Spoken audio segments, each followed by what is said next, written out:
계속 말씀드리겠습니다. 오늘의 마지막 영상인데요. 자, 질문지법 209쪽부터 211쪽까지의 얘기입니다. 자, 이 질문지는 당연히 질문이 제일 중요한데요. 이건 기술적인 얘기입니다. 지금 얘기하는 건요. 첫 번째, 질문 내용을 좀 고민을 많이 하셔야 돼요. 하나의 질문에 두 가지, 세 가지의 의미를 같이 물어보려고 그러면 질문을 응답하는 사람이 힘듭니다. 자, 두 번째, 질문 개수를 너무 많이 하지 않도록 잘 골라야 됩니다.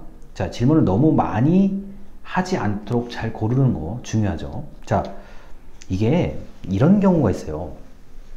내가 나 혼자서 이제 조사를 하고 싶은데 물어보고 싶은 게 너무 많아요.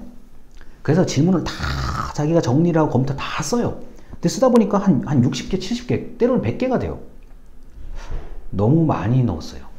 자, 그리고 이게 이제 그 연구자나 조사자의 이제 개인의 특성과 관련된 얘기인데, 질문이 아주 좋은 질문 한 100개를 뽑았어요. 100개를 뽑았는데 이거를 하나로 물어보기에는, 하나로 물어본 사람 있긴 있는데, 내가 머릿속에서 생각한 질문을 다 적어 놓고 보니까 분류가 되기 시작해요. 1번부터 30번까지의 질문은, 그 다음에 31번부터 한 70번까지의 질문, 71번부터 100번까지, 이게 그러니까 유형화 되기 시작해요. 그런 경우는 무슨 말이냐? 그러면은 질문지법을 3번을 동원해야 된다는 얘기가 돼요. 자, 100개를 한꺼번에 한 질문지에 몰아넣어서 물어볼 것이냐, 아니면은 이것을 3개의 질문지로 나누어서 물어볼 것이냐. 그래서 혼자 연구하려고 조사하는 사람들도 질문 개수에 대한 고민을 많이 해요. 그런데 사람이 욕심이 생겨서 한 번에 많은 걸 얻어내고 싶어 하거든요. 그런데 그렇게 되면 얻어낼 수도 있지만 아닐 수도 있다는 점을 아셔야 되겠습니다. 자, 그리고 공동연구조사일 경우요. 자, 나는 내가 물어보고 싶은 거 2개야. 너는 몇 개니? 나 5개고. 나는 10개고.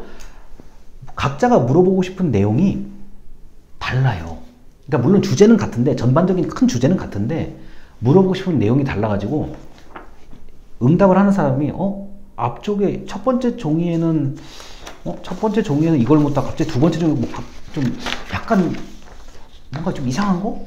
이런 걸 물어볼 수도 있고, 뭐야 이거 질문끼리 좀 이상해. 그렇게 좀 이제 응답의 어떤 체계를 아시는 분 입장에서는 너무 이상하네. 왜 이거 물었다 저거 물었다 이렇게 혼란을 주면 안 된다는 거예요. 근데 공동조사, 공동연구를 하시는 분들끼리의 어떤 특징 중에 하나가, 현재까지 제가 겪어본 것 중에 하나가, 각자가 물어보고 싶은 것이 있다 보니까 이걸 다 합해서 한꺼번에 물어봐요. 그러면은 응답 문항이 한 50개에서 100개 넘어가는 게 우스울 때도 있어요. 그러면은 어떻게 됩니까? 비교적 앞쪽에 배치된 질문들은 답을 좀 성실하게 해주는 반면에 뒤쪽에 배치된 질문들은 값이 흐려져 버리는 경우가 있어요. 그러면 어떻게 됩니까? 높낮이가 상당히 큰 경우가 생겨요. 이러면은 전체 연구 결과에 악영향을 준다는 거죠. 그 질문의 개수를 너무 많이 배치하지 않도록 잘 고르는 게 중요합니다. 자, 만약에 제가 혼자 연구를 한다 그러면은 성별이나 지역 같은 것까지 물어보는 거 다 합해서 20개 이내, 15개 정도로 물어볼 것 같아요. 저는 이렇게 저 개인적으로는 호기심이 많은 사람이지만, 질문지법을 만약에 사용한다 그러면 좀 가급적이면 개수를 줄이는 편에 속합니다. 자, 그 다음에 이제 질문 배치, 배열. 자, 이제 내용도 좋아요. 내용은 끝났어요. 이제 질문 배치를 하고 싶은데, 내가 정말 진짜 이건 물어보고 싶겠다. 이 질문 잘못되면 연구 망한다.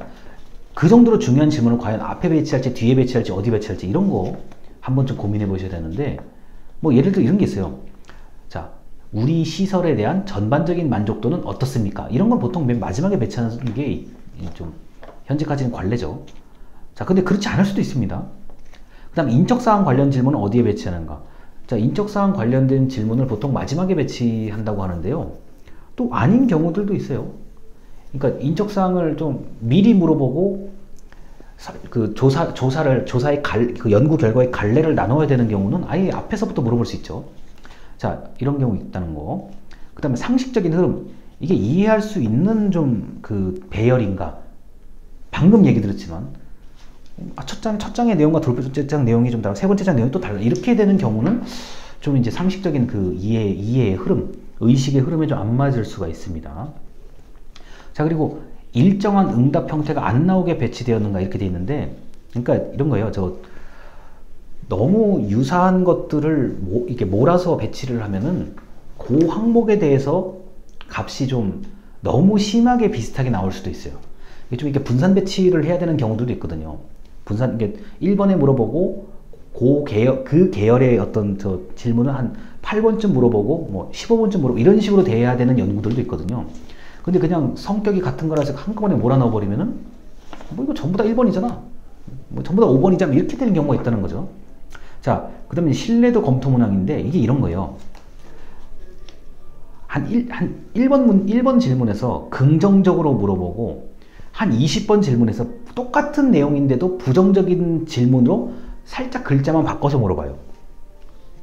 자, 그렇게 되면은 똑같은 내용을 A 질문으로도 물어보고 똑같은 내용을 B 질문으로도 물어보고 내용은 같은데 이게 신뢰도 검토 문항이라고 하거든요. 신뢰도를 이 사람이 정말 신뢰성 있게 응답을 제대로 했는지에 대해서 보고 싶은 건데, 요건 이제 뒤에 이제 우리가 신뢰도와 타당도를 얘기할 때 한 번쯤 제가 예시를 더 들어드릴게요.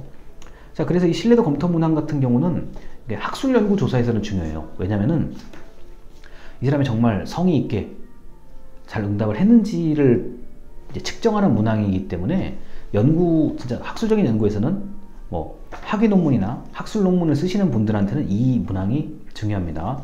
그런데 이제 일반적인 조사와 같은 경우, 일반적인 어떤 만족도나 욕구 조사 같은 거를 하는 경우는 뭐 굳이 이렇게까지 뭐 신뢰도 검토 문항을 일부러 집어넣지 않는 경우들도 있어요. 자, 그리고 질문의 형식 등은 잘 갖추었는가? 뭐 이건 이제 뭐 귀하는, 뭐 여러분은, 뭐 당신은, 뭐 이런 것부터 시작해가지고 이 단어의 어떤 어감, 어투, 그리고 중립적인 표현, 좋으셨습니까? 나쁘셨습니까? 이렇게 물어보는 게 아니라 어떠셨습니까? 어떻게 생각하십니까? 이런 식으로 중립적인 의미로 쓰셔야 된다는 거죠. 그런데 이게 이제 질문의 형식을 교묘하게 바꾸는 경우들도 있어요. 그러니까 언뜻 보기에는 상당히 중립적인 것 같으면서도 전반적인 어떤 조사, 연구하고 싶은 사람이 숨겨진 의도를 가지고 만드는 경우가 있어요. 좀 더 조사하는 사람이 원하는 방향으로 나오도록 질문의 형식을 유도하는 수도 있어요. 자, 이게 그래서 이런 것 때문에 뭐 선거 여론조사 같은 경우는 뭐 특정 정당을 뭐 1번 보기로 넣을지 2번 보기로 넣을지 뭐 이런 거 굉장히 중요하거든요. 이게 전화 여론조사 같은 게, 특히 선거 여론조사 같은 경우는 이게 무응답 처리되는 비율이 좀 있어요. 이게 그냥 뭐 자동응답 그냥 끊어버린다고요. 이런 경우에 보기가 앞에 나오는지 뒤에 나오는지, 그 다음에 특정 후보자가 난 이 질문이 좀 먼저 물어봐줬으면 좋겠는데 이런 게 있거든요. 그래서 이 질문의 형식 등은 생각보다 중요합니다. 특히 경쟁을 해야 되는 그러한 연구조사의 주체들 또는 의뢰하는 사람이 경쟁 관계인 경우에는 질문의 형식이 그리고 순서에 민감합니다.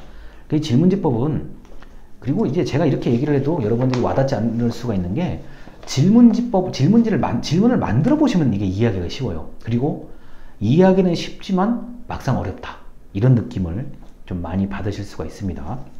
자, 그리고 이제 이게 좀 다른 얘기인데요.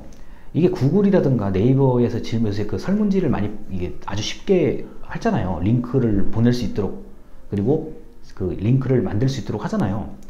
그러한 회사들 같은 경우는, 자, 나름대로 그 내용을 가공해서 또 하나의 새로운 정보를 만들어낼 수가 있잖아요. 자, 우리가 뭐 개인정보 동의합니다. 전부 다 그냥 다 안 읽어보고 그냥 다 표시한다. 동의함 이렇잖아요.